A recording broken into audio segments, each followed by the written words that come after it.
1장 11절과 3장 2절 말씀을 띄워놨습니다. 오늘 3장 말씀을 함께 보는데 3장 2절에 보니까 사흘 후에 관리들이 진중으로 두루 다니며 라고 지금 이야기를 합니다. 여기서 이제 사흘 후라는 것은 1장 11절에 있었던 사흘을 의미를 합니다. 그러니까 2장 스토리는 사실은 이제 1장 이전에 있었던 시딤이라는 곳에 있었을 때 이 정탐꾼을 보내면서 일어나는 스토리였고요. 이제 시간 순으로는 지금 1장에서 바로 3장이 지금 이어지는 스토리가 다뤄지고 있습니다. 여호수아는 사흘 동안에 이제 준비해라라고 관리들에게 명하였고 드디어 3장에서 이제 준비한 대로 사흘 후에 이동을 지금 시작하는 모습을 보여주고 있습니다. 3절 말씀 함께 보시면 백성에게 명령하여 이르되 너희는 레위 사람 제사장들이 너희 하나님 여호와의 언약궤 매는 것을 보거든 너희 있는 곳을 떠나 그 뒤를 따르라 라고 하면서 이제 백성들에게 명령을 하는데 제사장이 언약궤를 메고 가면 너희도 그것을 쫓아가라 라고 하면서 약 한 900m 정도 떨어져서 이제 쫓아가라고 말씀을 하였습니다.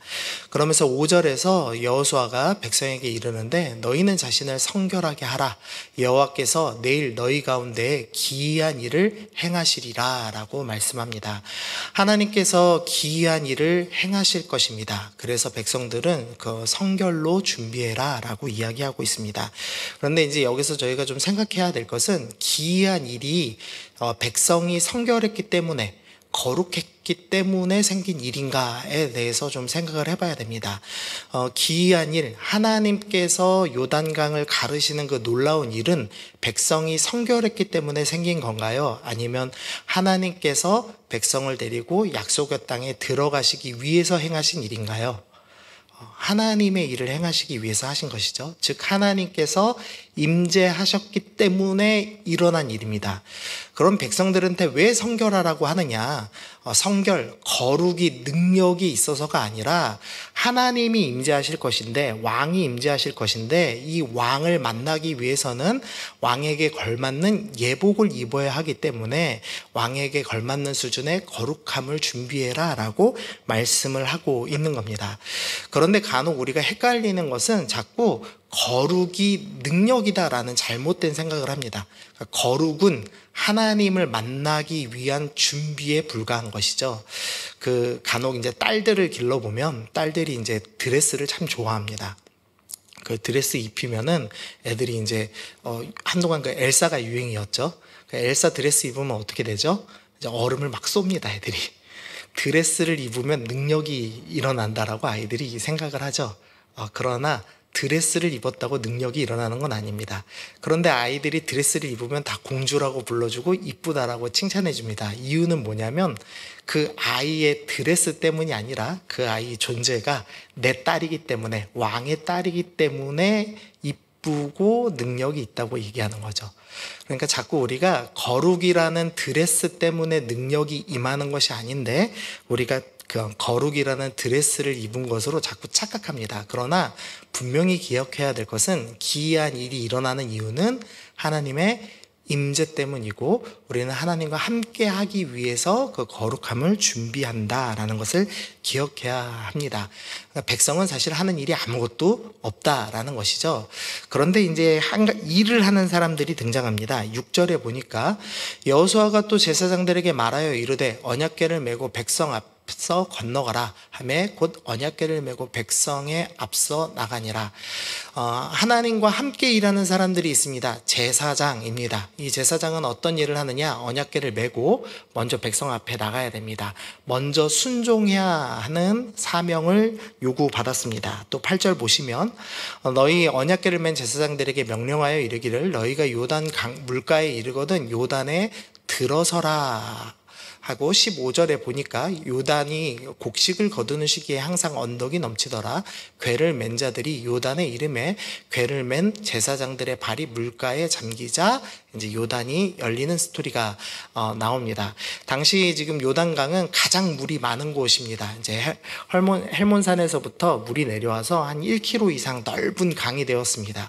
그러니까 이 그냥 맨몸으로 건너는 게 불가능한 강이었습니다. 그런데 제사장들에게는 백성들보다 앞으로 나아가서 그리고 요단 강물을 밟으라는 명령이 떨어진 겁니다. 요단 강물을 밟고 들어가면 어떻게 되죠? 빠져 죽습니다.